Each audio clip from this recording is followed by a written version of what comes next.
देण्याच्या आणि त्या सर्वांमध्ये व्यक्तीची प्रतिष्ठा व राष्ट्राची एकता आणि एकात्मता यांचे आश्वासन देणारी बंधुता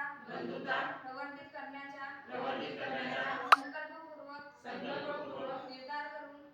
करून आमच्या संविधान सभेत आज दिनांक 26 नोव्हेंबर 1949 रोजी याद्वारे